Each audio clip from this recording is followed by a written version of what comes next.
Hi, good morning, my dear student.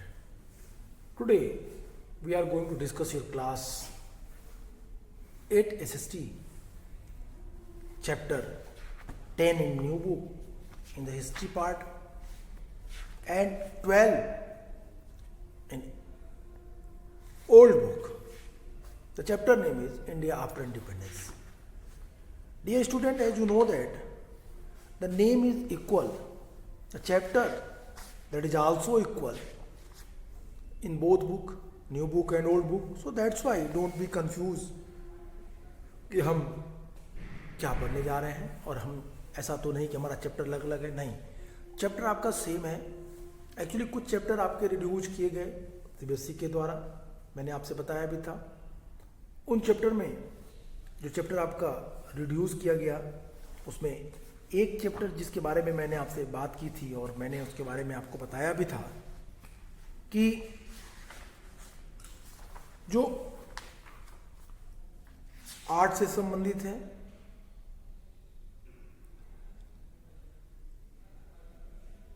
The changing world of visual art.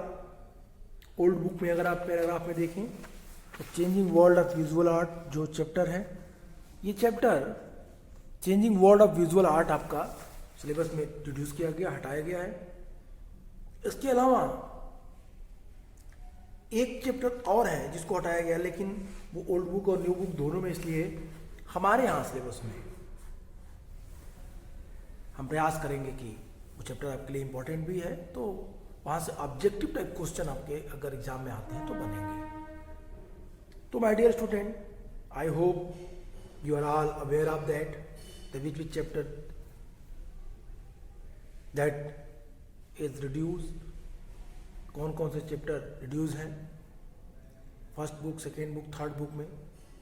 In the civics portion as I inform you the marginalization पे जो दोनों chapter हैं वो दोनों chapter आपके delete हैं. और इसी तरह से आपके सिलेबस में आप दो चैप्टर यहाँ, दो चैप्टर वहाँ, और इस तरीके से आपका सिलेबस छोटा किया गया.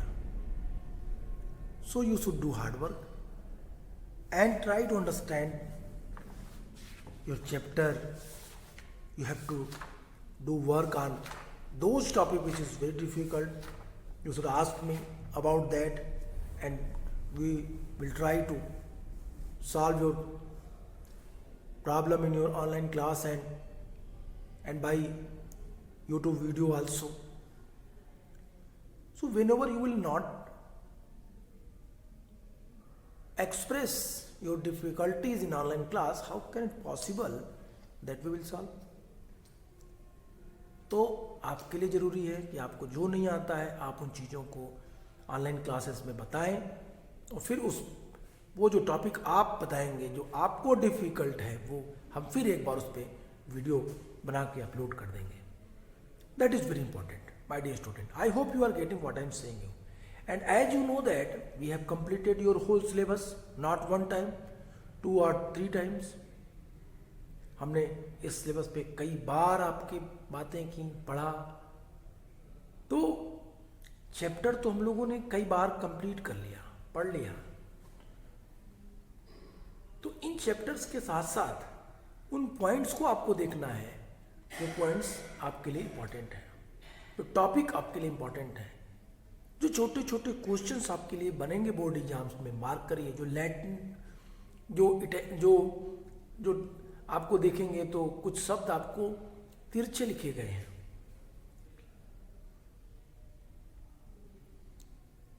तो उन वर्ड को करिए. जो वर्ड डार्क में लिखे गए हैं बोल्ड लेटर में उनको देखिए. जो टर्म्स हैं उनको देखिए, जैसे ओरिएंटलिस्ट हैं. बुक के साइड्स में कुछ डिफिनीशन दिए गए हैं आपके बुक में ही, आपके चैप्टर में, उनको देखिए, सॉर्ट आउट करिए. बुक के पीछे के क्वेश्चन आंसर्स हैं, उन क्वेश्चन आंसर्स को देखिए.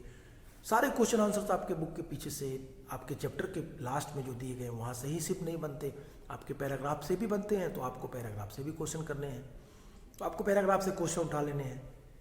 तो आपको पैराग्राफ देखना, आपको बुक पढ़ना, साथ ही साथ आपको उन चीज़ों को टच करना जो पैराग्राफ में हैं, जो इन्फॉर्म किए गए, जैसे राजा राम मोहन राय के बारे में, ईश्वर चंद्र विद्यासागर के बारे में, दयानंद सरस्वती के बारे में, महात्मा गांधी के बारे में, अरविंदो घोष के बारे में, रविन्द्रनाथ टैगोर के बारे में, और फिर एजुकेशन पॉलिसीज जो इंडिया में आई उसके बारे में, Adams report,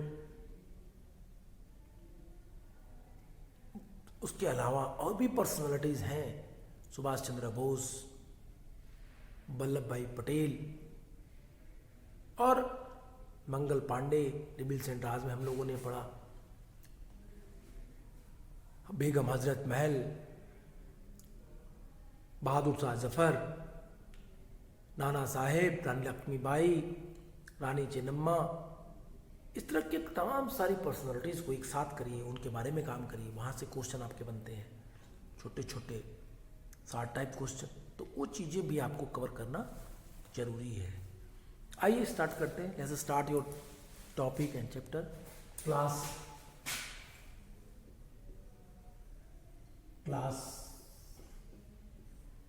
8 SST,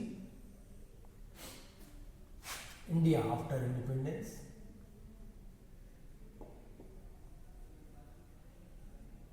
India after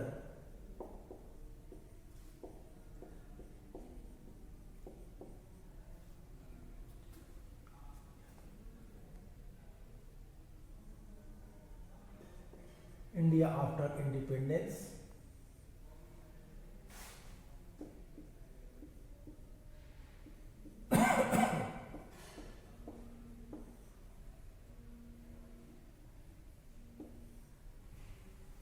India after independence. This chapter is very important. In this chapter, we studied on the points. हमने पढ़ा the new and divided nation. A new and divided nation. A new and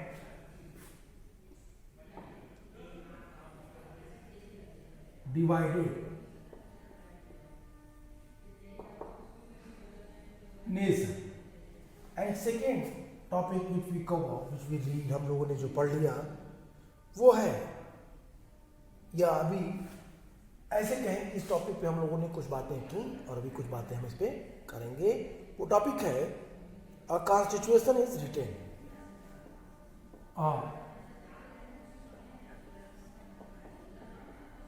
a constitution is written.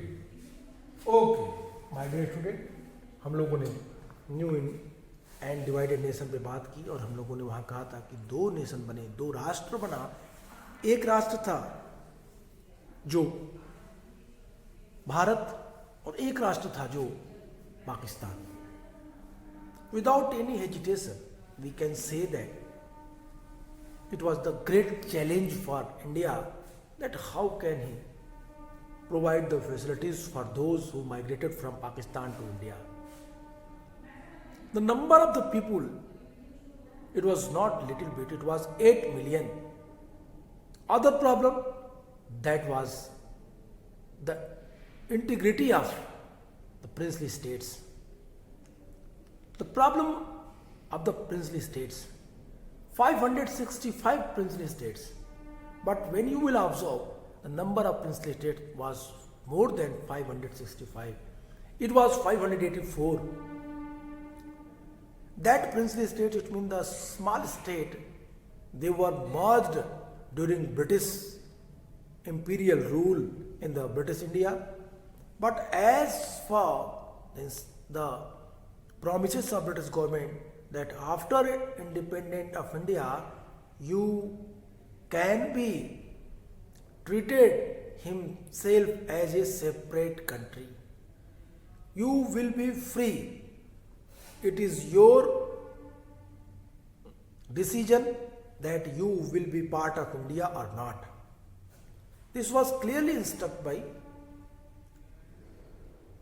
British government. So that's why it was also the major problem with the Indian nationalist leader.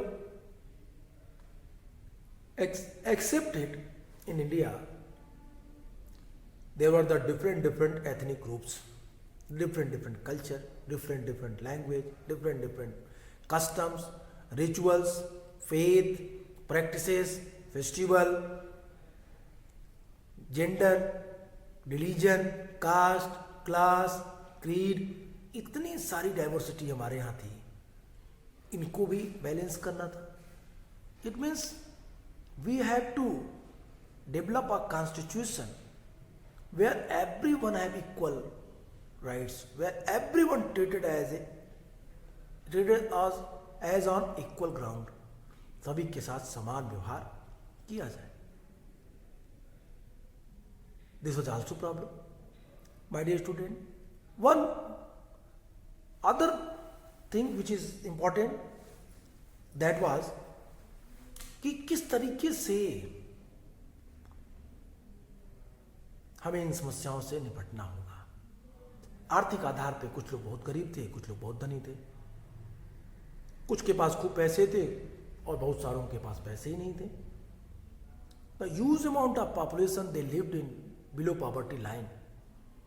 And also, I discussed you in your previous class the condition of the peasants who lived in village area, the condition of urban area, and the condition of rural area. That was different.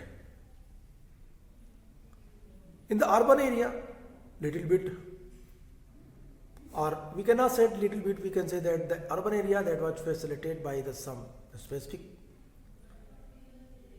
facilities, but then in rural area there were no proper road, there were no proper communication system, there were no schools, modern schools, there were no hospitals, medical facilities, there were no, I mean to say that ki awareness program was organized, and a lot of problem which was faced by the rural people who lived in rural areas.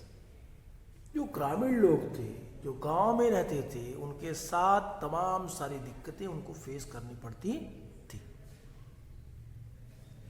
Accept it what happened with them, accept it what happened with them. Those people who lived in city, their condition is better than those people who lived in village or countryside. So you can easily understand कि ये चीजें, ये problem लोगों के मन और मस्तिष्क में बनी थी, और सबसे जरूरी थी उनकी लाइफ को, उनके जीवन को ये प्रभावित कर रही थी. My dear student, if you remember my previous class where I told you the monsoon and their impact on the rural areas people economy. Monsoon आता था तो फसल हो जाती थी, और फसल हो जाती थी तो गांव की अर्थव्यवस्था प्रॉपरली रन करती थी. जैसे पीजेंट्स के ऊपर जितने भी लोग डिपेंड थे, जैसे barber, carpenter, weaver, iron smith, तो इस तरह के जो लोग थे जिनकी अर्थव्यवस्था का मेन प्राइम रिसोर्स पीजेंट्स था. If peasants have no grain, I mean to say that if peasants were unable to pay, how can these groups were survived in that situation? Of course it was very difficult for them. ये बहुत ही कठिन अवस्था थी उनके लिए जो लोग इस तरह की चीजें करते रहे होंगे. So my dear student, you can easily understand these problems. आप इन चीजों को समझ सकते हैं. यहाँ पे कंडीशंस बदल रही थी, यहाँ पे सिचुएशंस चेंज हो रही थी, और ये सारी व्यवस्था. अब ऐसे कंडीशन में भारत को एक संविधान बनाना था. कॉन्स्टिट्यूशन रिटन में हम लोगों ने फीचर ऑफ कॉन्स्टिट्यूशन पे कल बात की थी. हम लोगों ने यहाँ पे फीचर ऑफ कॉन्स्टिट्यूशन पे बात की.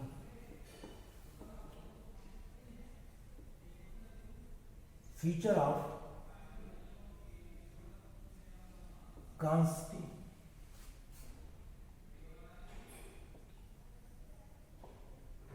Feature of constitutions. और यहाँ पे हम लोगों ने बात करते हुए कहा था कि इसके कुछ फीचर्स हैं जिसके हम लोगों ने डिस्कस किया था. जैसे कौन फीचर्स था, जैसे हमने कहा कि adult franchises.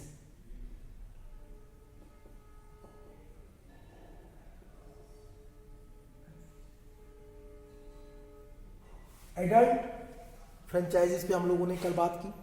हम लोग कहा कि एक सबसे जो महत्वपूर्ण बात थी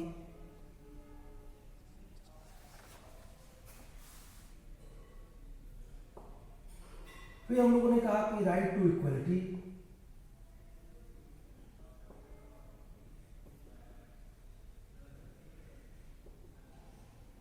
हमने समानता पे बात की। फिर हमने कहा पॉपुलेशन,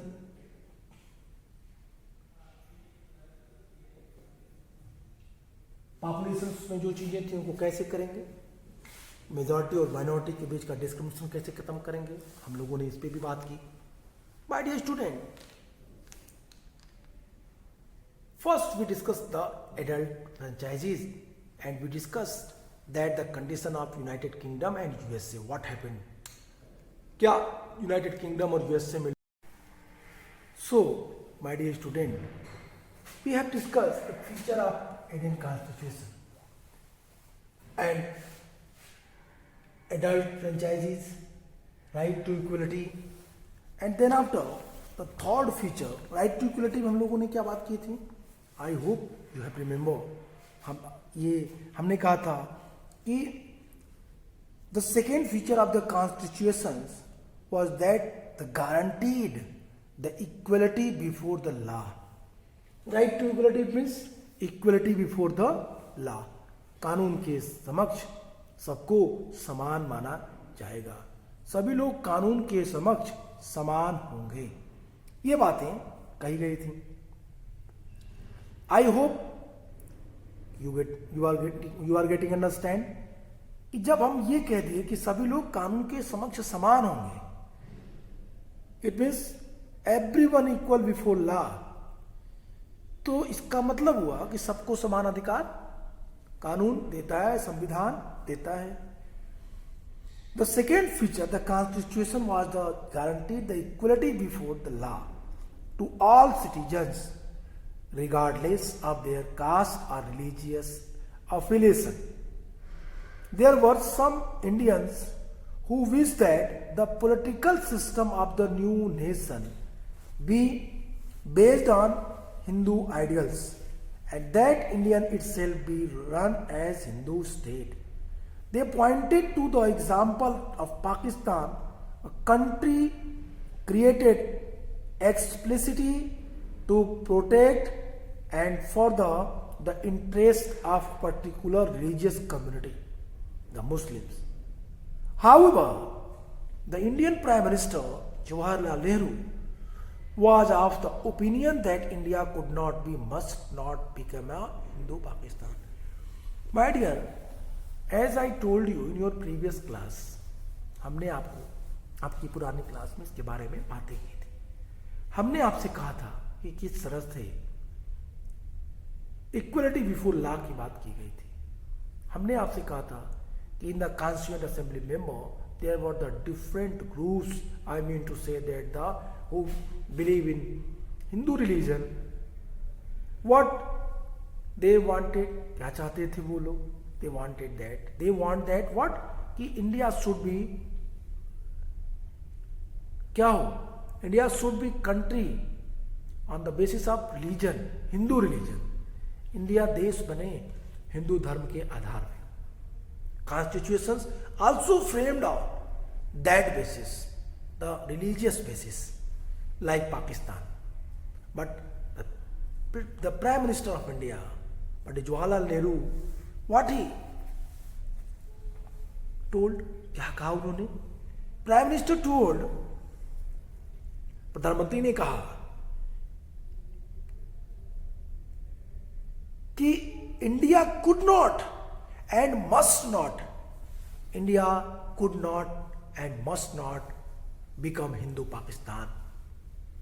इंडिया कुड नॉट, नहीं हो सकता, मस्ट नॉट, नहीं होना चाहिए हिंदू पाकिस्तान। धर्म के आधार पे देश अगर बना दें हम, तो फिर पाकिस्तान और इंडिया में क्या अंतर होगा, ये बातें पंडित जवाहरलाल नेहरू कह रहे थे। My dear student, it is the very interesting matter, and it is also what we should admire the Pandit Jawaharlal Nehru, that Pandit Jawaharlal Nehru taken that step that India should be secular. Except Pandit Jawaharlal Nehru, the various constituent assembly members, they believe that India should be the secular state. As I know, as we know, and as I informed you, that in India there were the different religious group, a sect, the community, the different class, race, creed, and all type of I mean to say that the diversity. Suppose if we make our constitution on the basis of religion, Hindu religion, what happened with us? What happened with them who were minorities, who belong to minorities, who belong to other religion? उनके साथ क्या होता, उनके साथ की स्थिति क्या होती? तो ये सबसे महत्वपूर्ण बात थी. Dear student, you should never forget that कि ऐसी परिस्थितियां, ऐसी चीजें तभी होती थी जब उनके लिए इस तरह की संभावनाएं उठती थी. और कॉन्स्टिट्यूंट असेंबली मेंबर में, कॉन्स्टिट्यूंट असेंबली में उसके बहुत सारे मेंबर्स ने तमाम सारे अपने अपने व्यूज एंड आइडियाज रिप्रेजेंट किए, और फिर उसमें से जो सही था उसको माना गया. और फिर पंडित जवाहरलाल नेहरू जैसे नेशनलिस्ट लीडरों ने ये कहा कि Bharat, it could not be and must not be Hindu Pakistan. Bharat Hindu Pakistan नहीं बन सकता. इसलिए why? Because everyone equal before law, everyone have equal political rights. सभी को समान राजनीतिक अधिकार भारत में प्राप्त हैं. इसलिए भारत को हम धर्म के आधार पर नहीं डिस्क्रिमिनेट कर सकते, नहीं बांट सकते. That is what I am saying. Dear, it is also the very important thing. Besides Muslim, India also had a large population of Sikh and Christians, as well as many Parsi and Jain.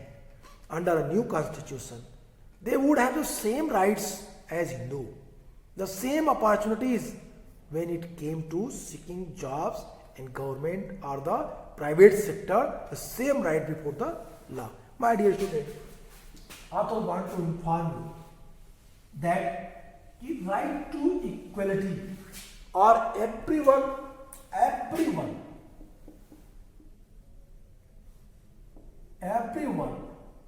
equal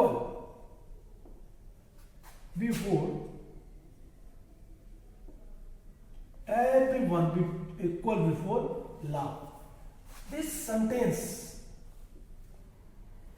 proves that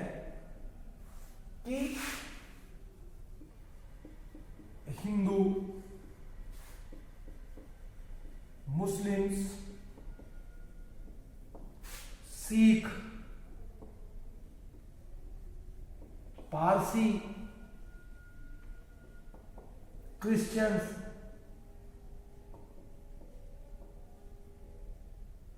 Jain, Bauddha, that is religion, ये religious group है.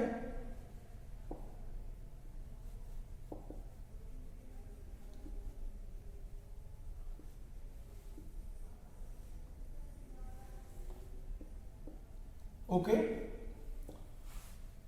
my dear student, accept it, the various sect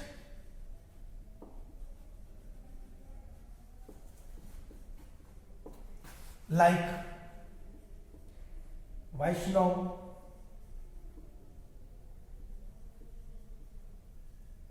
Saiva, Lingayat, Sakti. I hope आप देख रहे होंगे. And other various sect, Sakti,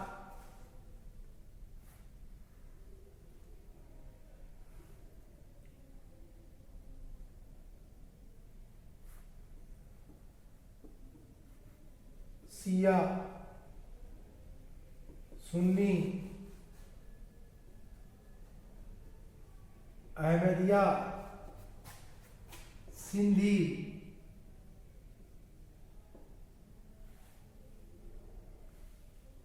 Satnami,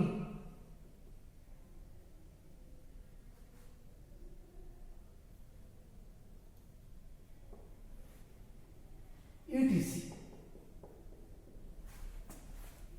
इतने सारे धर्म के अलावा इतने सारे जो हमारे पास कम्युनिटी है, ग्रुप्स हैं, इन सभी को किस तरह से ट्रीट किया जाएगा? On the equal ground. So that's why I am saying that everyone equal before law. It means during that time the different religion, and on the basis of that we can unite them, we can integrate each other. कैसे? इस तरह से हम उनको integrate कर जोड़ सकते हैं, बता सकते हैं।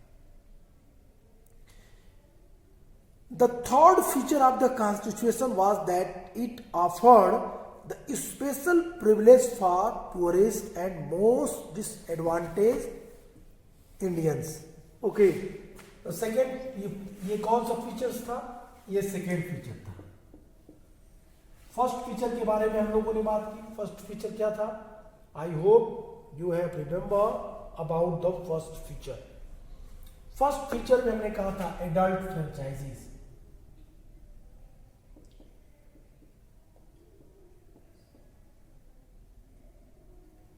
फ्रेंचाइजीज, तो हमने एडल्ट फ्रेंचाइजीज पे बात की, फिर हमने everyone equal before law second, और अब हम थर्ड पे बात करेंगे। थर्ड फीचर क्या था हमारे संविधान का? चलिए देखते हैं थर्ड फीचर क्या था। याद रखते रहिए, बोलिए नहीं, because it is very easy to learn. आसानी से हम इसको याद कर सकते हैं। क्या याद किया हम लोगों ने? मैं एक बार फिर आपको रिमाइंड कराता हूँ, याद कराता हूँ, फिर उसके बाद हम चलेंगे।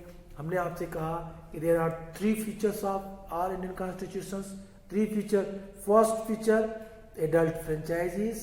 It means every citizen have equal rights for voting. One vote has one values. If the citizen of India, their age is 21 or above, he has right to vote without any discrimination. Discrimination should not be here. Second things which is very important, which I discuss you, the equality. Everyone equal before law. The various sect, group, religion, they lived in India with peace and harmony because of that special qualities. Because of our constitution treated them on the equal basis, minorities or majority also. And third features, तीसरा feature क्या है, इसके बारे में हम लोग अब बात करेंगे। थर्ड फीचर हमारे कॉन्स्टिट्यूशन का है रिजर्वेशन।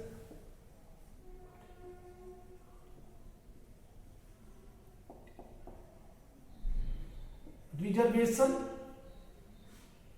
इट मीन्स, जैसे हम लोगों ने रिजर्वेशन की बात की तो हमने क्या किया? हमने इनडायरेक्टली कह दिया कि स्पेशल प्रिविलेजेस,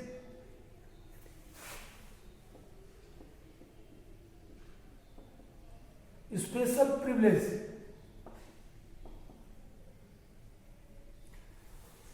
स्पेशल प्रिविलेज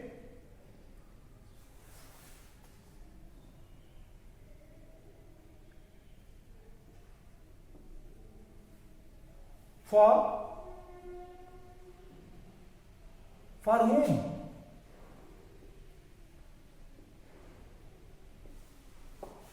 किसके लिए? That is question. आपके सामने एक प्रश्न है, ये स्पेशल प्रिविलेजेस किसके लिए है? तो कहता है poorest and most disadvantage. Answer इसका पुअरेस्ट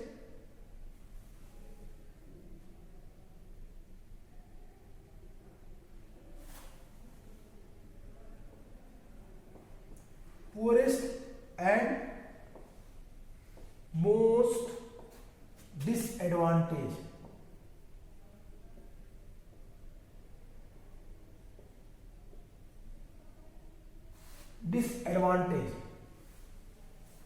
groups.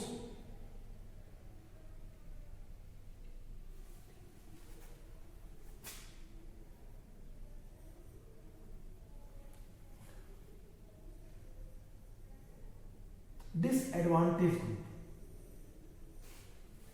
मोस्ट और पुअरेस्ट ग्रुप, इनके लिए कैसी व्यवस्था होगी? स्पेशल प्रिविलेज इनके लिए किया जाएगा। यही है, ये हूम वाले लोग यही हैं। क्यों इनके लिए ऐसी मांग की गई,